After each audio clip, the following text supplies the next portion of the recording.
The watch began ticking the night. Elias found it. He hadn't wounded it, hadn't touched its face. Yet the tiny hands moved backward, counting down seconds that seemed to breathe. The workshop was still except for that sound. A heartbeat trapped in brass. He lifted it, the metal cool against his skin, its glass fogged as if it remembered rain. In its reflection, the light trembled, and for an instant he thought he saw another version of himself looking back. Older, uncertain, waiting.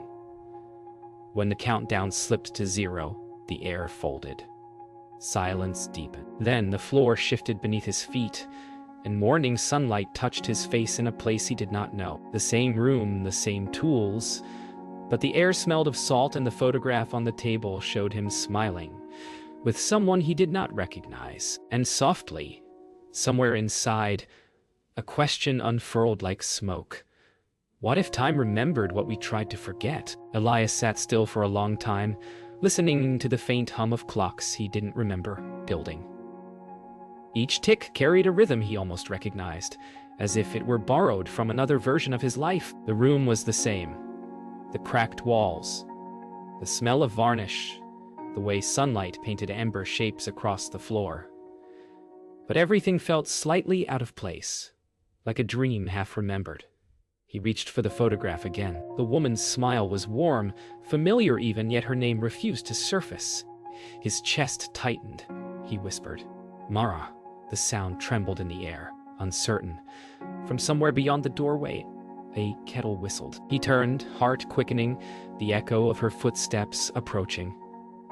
But when she appeared, she looked straight through him, as though he were the one who didn't belong. "Elias, you're up early," she said, her tone easy, affectionate. Yet something in her gaze lingered, cautious, like she was studying him for details that didn't fit. He smiled faintly, unsure whether to play along. "Couldn't sleep," he murmured, eyes on the watch still ticking in his palm. This time, counting forward. Mara brushed a strand of hair from her face and moved closer, her scent of turpentine and salt water wrapping around him. "You've been working too hard again," she teased, her voice familiar enough to ache. But as her hand brushed his, he felt a shiver of wrongness, subtle but sharp, like two worlds brushing edges. He wanted to ask where they'd met, when they'd fallen in love, but the words refused to form. Instead, he whispered, "Have I ever told you how strange time feels lately?" Mara laughed softly, but her laughter faded as she noticed the watch. "That's new," she said, reaching for it. Elias hesitated, fingers tightening. "It counts down," he whispered. "Backward." Her brow furrowed. "Then what happens when it stops?" The question hung between them like smoke. He opened his mouth to answer, but couldn't. He didn't know. The memory of the shift, the sudden fold of air, the sunlight bending, flashed through his mind. "Maybe," he said quietly, "we start over." Mara's expression changed. Her smile slipped, replaced by something unreadable. "Or maybe," she murmured, "we forget what we were before." The room fell silent, except for the ticking, steady and alive. That night, Elias dreamt of water running uphill. The sound of clocks drowned beneath the whisper of waves, and the watch glowed faintly beneath the surface, pulsing like a living heart. He reached for it, but the current dragged him away. When he woke, his pillow was damp with sweat, and the room was silent. The watch lay beside him on the nightstand, its hands already moving again, counting down from 12 hours. He sat up, watching it breathe, feeling the weight of its rhythm inside his own chest. Mara stirred beside him, murmuring his name in her sleep. He turned toward her, afraid to close his eyes, afraid of where he might wake next. Outside, dawn began to rise, but in his heart, the light felt borrowed. Elias woke to the sound of rain against glass. The air smelled different, cooler, sharper, touched with cedar and iron. For a long moment, he watched the ceiling, trying to remember which morning this was. The room was still familiar, yet the window overlooked a street lined with cherry trees he didn't recall planting. The watch rested on the bedside table, silent now, its face dark. He turned it over, expecting to see the hands moving backward again. Instead, they were frozen at 0. Mara was gone. Her side of the bed was cold, untouched. Outside, a bell rang. A sound that did not belong to any church he knew. He stood, pulse rising, as the faint reflection in the window shimmered, and someone else's eyes looked back. He stepped outside into the rain. The world felt suspended, quiet except for the rhythmic tapping of droplets on stone. People passed by with umbrellas, their faces blurred by mist. Yet each one glanced toward him, then quickly away, as though recognizing something they wished they hadn't. Elias turned a corner and found a familiar sign. Rowan and Company, timepieces. But the letters were carved into blue glass instead of brass, and the door bore his name alongside another. Mara Rowan. His breath caught. He pushed the door open. The scent of oil and metal filled the air, the ticking of dozens of clocks surrounding him like murmured voices. Behind the counter, Mara looked up. But her hair was shorter now, streaked with silver, and her smile was cautious, distant. "Can I help you?" she asked gently, not recognizing him. Her voice was the same, but aged by something heavier than time. Elias hesitated, the words slipping through his fingers. "I think I'm lost," he managed, his voice barely audible. She smiled politely, the way strangers do when they're being kind out of duty. "You're welcome to wait out the rain," she said, turning back to her tools. He watched her work. Steady hands aligning gears, eyes narrowing in focus, and his chest filled with something like grief. On the counter beside her lay the same brass watch. His breath stilled. "Where did you get that?" he whispered. Mara looked up, her gaze soft but sharp. "It was my husband's," she said quietly. "He disappeared years ago." Elias felt the air drain from his lungs. "Your husband," he murmured, each word like a step on cracking ice. She nodded, not meeting his eyes. "He was a clockmaker too, obsessed with time. One morning he was just gone." She looked toward the rain-dimmed window, her expression calm but hollow. They found his tools still warm. The silence between them deepened, thick and alive. Elias took a trembling step forward. "Mara, it's me," he whispered. She looked up slowly, confusion flickering behind her calm. The ticking grew louder, surrounding them, echoing off the walls. The watch on the counter began to hum, a low vibration that seemed to pulse with recognition. The hum grew into a whisper, soft but urgent, filling the air like breath against glass. The watch's hands began to spin again, backward. Elias reached out instinctively, but Mara's voice broke through, sharp and frightened. "Don't!" He froze, hand trembling inches above it. The light shifted, shadows bent along the walls. The glass in the window rippled like water. "Please," he said, his voice a prayer. "I just want to go home."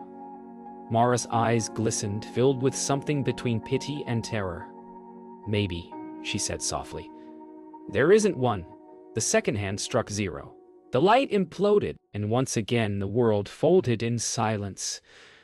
Elias opened his eyes to stillness. No rain, no ticking. Just light, soft and gold, pouring through sheer curtains that breathed in a wind he couldn't feel. The room looked almost identical to his own, yet cleaner, sharper, touched with something unreal. He rose, barefoot, stepping onto a floor that reflected faintly, like polished glass. Outside the window, the sky shimmered as if made of liquid light. When he turned, the watch was there on the dresser, ticking backward again. He reached for it, but in its reflection, he didn't see himself. He saw Mara standing behind him, her eyes calm and unblinking. He spun around, heart racing.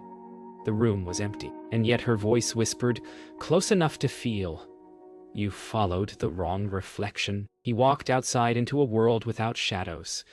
Every building glowed faintly, as though the sun rose from within the walls instead of the sky. The people who passed him wore calm, painted smiles and moved with a rhythm too perfect, too smooth. When an Elias called out, his voice seemed to echo backward. He saw himself reflected in every window, each version older or younger, each carrying a watch of their own. Panic rose in his chest like water. He gripped his watch tightly, its ticking now frantic, wild. "Where am I?" he whispered. The reflection in the glass smiled. Not his smile, but one that belonged to the man in the workshop mirror. The reflection mouthed a single word: "Home!" He ran, through streets that shifted shape when he blinked, through alleys that led him back to where he began. Every turn returned him to the same square, where a fountain stood, still and gleaming, its water flowing upward. He knelt beside it, breathless. Beneath the surface, he saw faces, his own, countless versions, each staring back. One of them lifted a hand, pressing it to the water's skin. Elias mirrored it. The surface trembled, and he felt warmth against his palm. "Which one of us is real?" he whispered. From the reflection's lips came a slow answer, spoken without sound, the one who stops counting. He awoke again, this time sitting at his workbench. His tools were arranged precisely, the smell of varnish and oil returning. For a fleeting moment, relief softened his breath. But when he looked around, he realized the room was reversed. Every object mirrored, every clock ticking backward. The numbers ran counter, 12 where 6 should be. The air hummed with quiet distortion. He found a photograph pinned to the wall. Himself and Mara, but reversed too.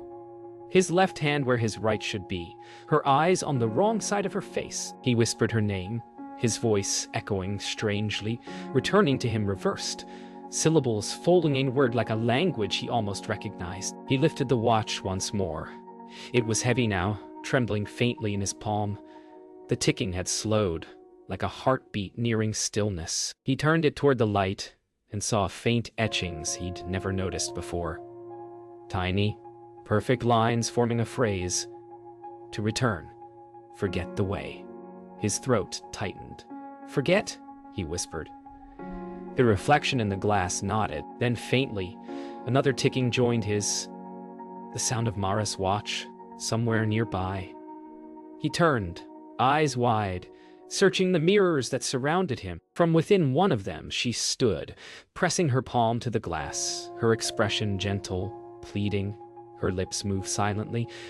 "Don't look back." The watch struck 0. The sound of the countdown fading left a silence so complete that Elias could hear his own heartbeat echo through the walls. When the world returned, it came slowly. First the smell of rain, then the hum of electricity, then the hollow rhythm of a train passing somewhere unseen. He stood on a street he didn't know. Neon lights shimmered on wet pavement, their reflections bleeding like watercolor. He recognized the name on a distant sign, Rowan Clocks Limited, but this one gleamed in cold steel, not wood. His workshop had become a factory. Workers moved behind glass, faces blank beneath fluorescent glow. He looked down. The watch was still in his hand, its numbers now digital, the screen pulsing faintly like a living thing. He entered the factory, drawn by the mechanical heartbeat that pulsed through its walls. Inside, hundreds of identical watches ticked in unison, their synchronized glow turning the air electric. The rhythm pressed against his ribs, familiar yet suffocating. At the far end of the hall stood a glass office, its door slightly ajar. He pushed it open and froze. On the desk lay photographs, his handwriting on their backs. One showed him shaking hands with officials, another with Mara in a dark suit, her smile thin and tired. And then a third, an image of him standing alone, staring at a wall of ticking watches. The caption read, "Timekeeper 0. From behind him, a soft click echoed, the sound of a watch being opened. He turned sharply. A man stood in the doorway, identical to him in every feature except one. His eyes were calm, unblinking, devoid of confusion. "You've been running in circles," the other Elias said, voice smooth and low. "Every world you visit is one you already built." Elias stepped back, shaking his head. "That's not true." His double smiled faintly. "Time doesn't move forward or backward. It folds. You made this loop yourself." He held up a watch identical to Elias's own. Its numbers glowed, 0.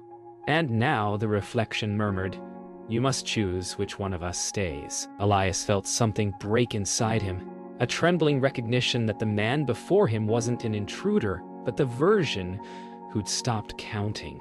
The ticking around them slowed until it matched the rhythm of a heartbeat. The calm Elias stepped closer, placing the silent watch in his hand. "The moment you stop trying to return," he whispered, "you'll be free." Elias stared at the glowing numbers, his pulse uneven. "Free to what?" The reflection smiled gently. "To forget." Outside, thunder rolled, echoing like footsteps through hollow halls. The calm Elias began to fade, his outline scattering like dust in sunlight. Only his voice remained, carried through the hum. "Let go." When the light dimmed, Elias stood alone again. The other was gone. Every clock in the factory had stopped. The silence was heavy, like the pause between breaths before a dream dissolves. He turned toward the window and saw the city outside frozen in motion. Rain suspended midair, people caught mid-step. He raised the watch one last time. Its screen displayed a new number, smaller, slower. 12, 0. A countdown, but gentler, steadier. "Dari, Miss Gernerwa." He exhaled, eyes closing, whispering into the stillness. "If I let go, will time let go of me?"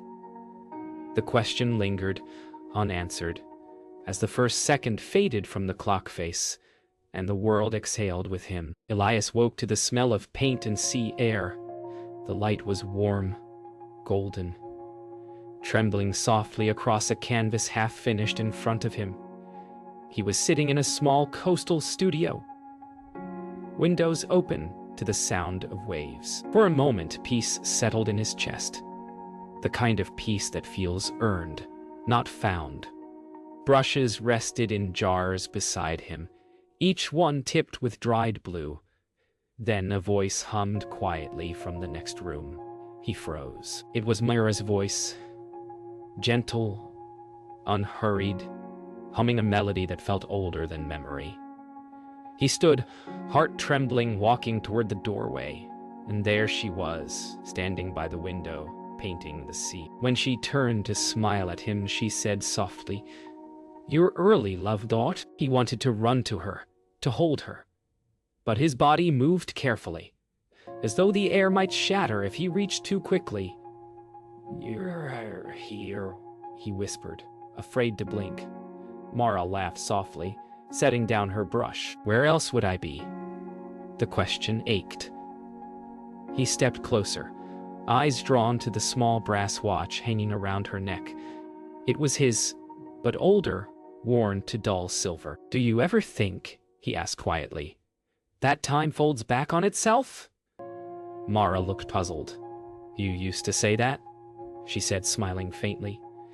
"When you couldn't sleep?" She reached out, brushing his wrist. "But we don't talk about time anymore, remember?" Later, they sat together on the porch overlooking the ocean, mugs of tea warming their hands. Elias watched the horizon shift with the tide, the world painted in pale blue and gold.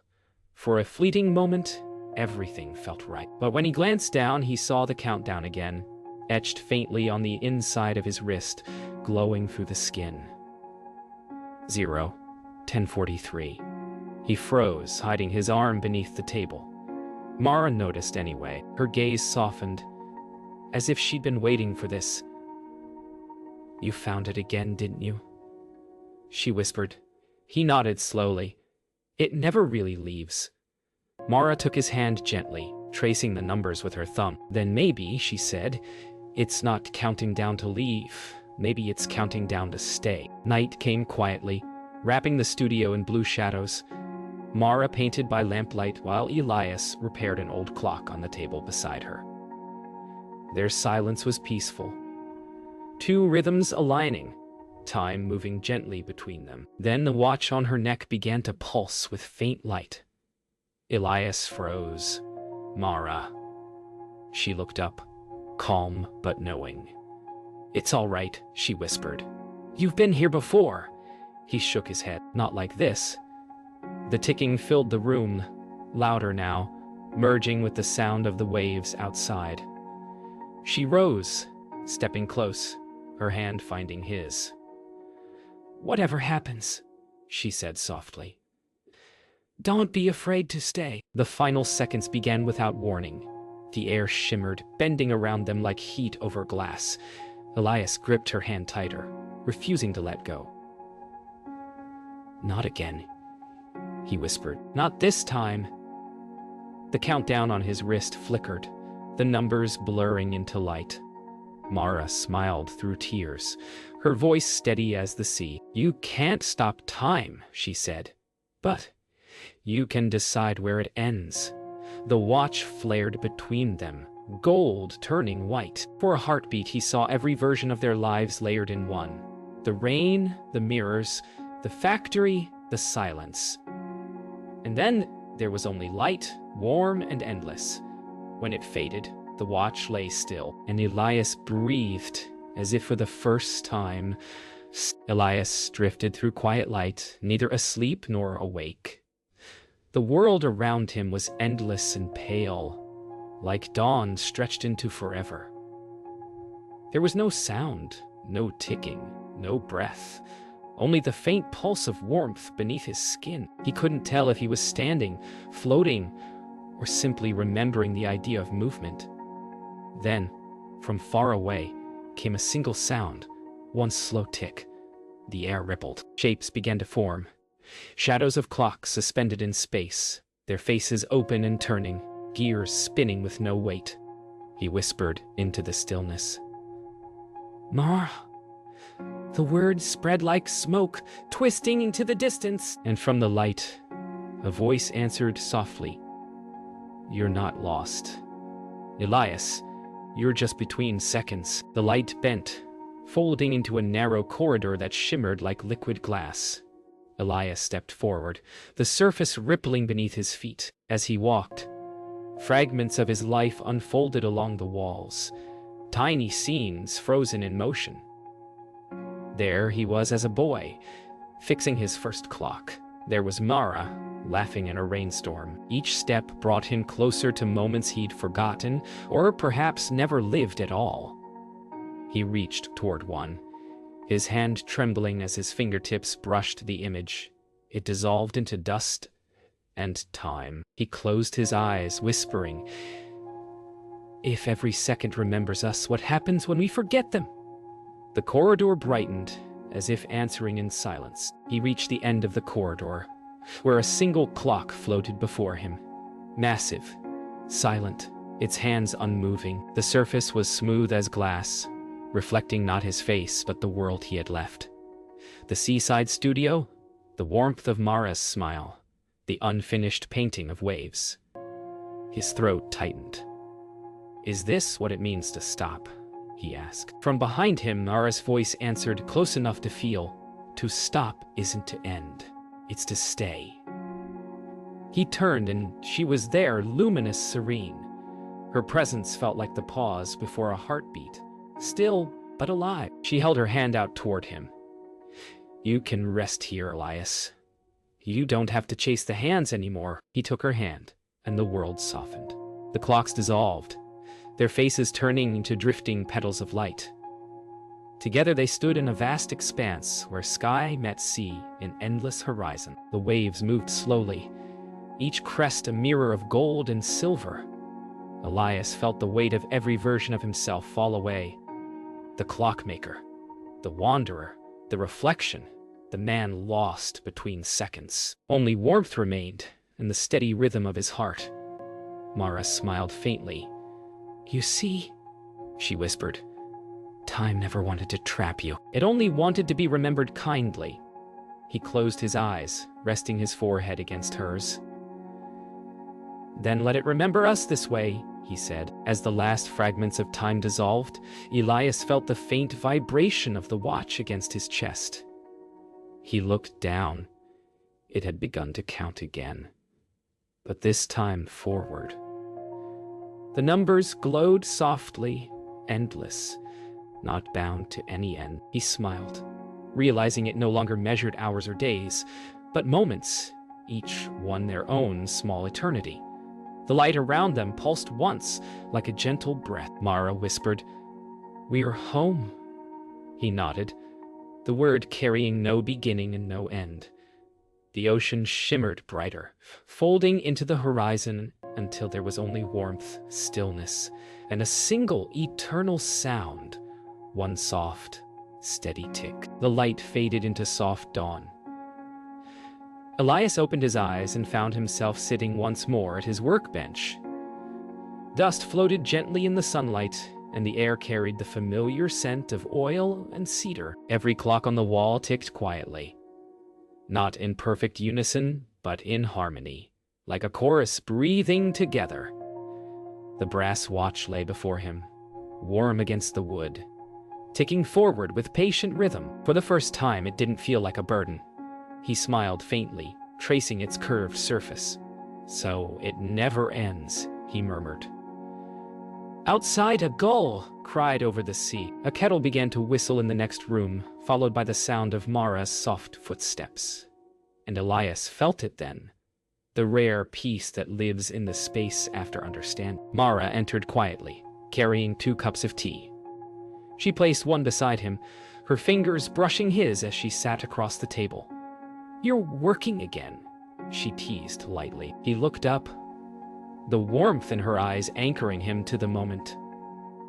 "Just listening," he said. "They don't sound the same anymore." She tilted her head, listening too. The clocks beat softly, irregularly, each with its own pace. "They sound alive," she said. He nodded, smiling. "Maybe time doesn't want to be measured. Maybe it just wants to be heard."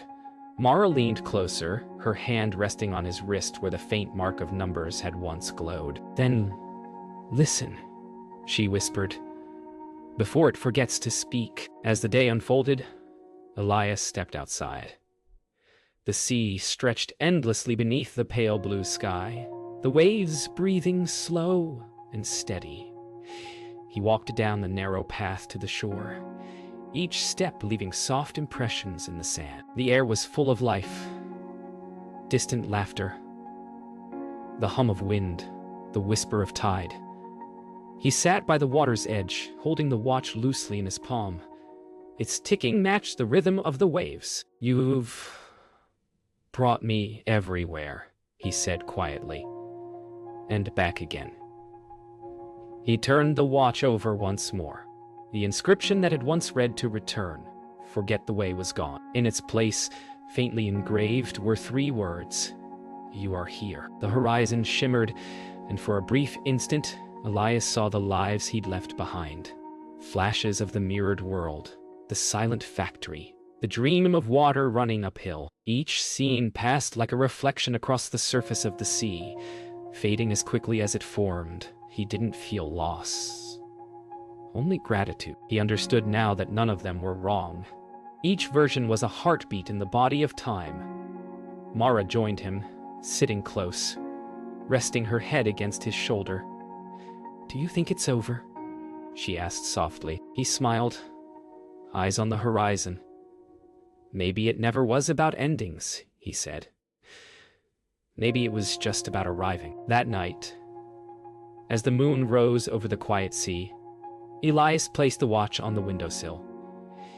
It ticked softly in the moonlight, each sound blending with the rhythm of their breathing.